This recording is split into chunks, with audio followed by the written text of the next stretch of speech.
L'homme lança la balle très loin. Le chien partit aussitôt la chercher. Mais quand elle ramassa la balle et se retourna, l'homme était déjà monté dans l'avion. À ce moment-là, elle sentit qu'il avait peu être voulu l'abandonner. Mais elle refusait d'y croire. Alors elle courut vers l'avion. Cette scène bouleversante fit coller les passagers aux vitres. Pourtant, son maître resta assis sans réagir. Le chien courut vers l'avion sans hésiter, essayant de bloquer son passage avec son corps. Elle aboya désespérément vers son maître, le suppliant de ne pas la laisser. Mais il resta complètement froid. Quand l'avion commença à avancer, le chien se mit encore à courir derrière lui. Mais cette fois, elle ne réussit pas à le rattraper. Elle resta seule et perdue sur place. Les agents de sécurité de l'aéroport se précipitèrent vers elle. Palma s'enfuit, mais ne quitta jamais l'aéroport. Un vieil homme l'accueillit chez lui. À chaque fois qu'un avion était sur le point d'atterrir, elle retournait à cet endroit. Elle observait attentivement chaque passager qui descendait. Mais elle ne revit jamais ce visage familier. Même si elle repartait triste à chaque fois, elle n'abandonna jamais. Un garçon nommé Kolia fut profondément touché. Il voulut adopter Palma, mais rien ne pouvait changer son objectif. Retrouver son maître, le directeur de la compagnie aérienne vit une occasion parfaite. Il lança immédiatement une campagne de publicité,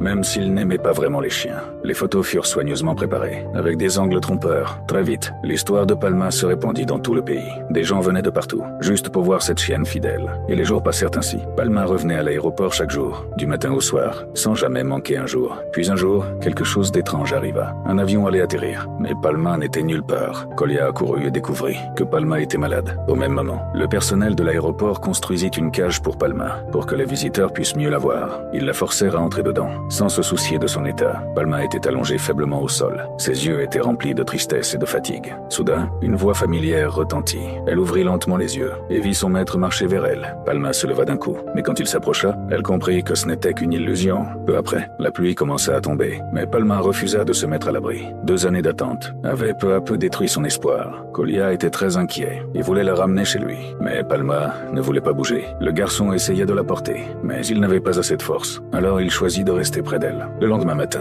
Kolia fut réveillé par Palma. Il comprit qu'elle avait enfin accepté sa présence. Mais dès qu'un avion arrivait, Palma retournait toujours attendre. Puis un jour, quand la porte de la cabine s'ouvrit, Palma soudainement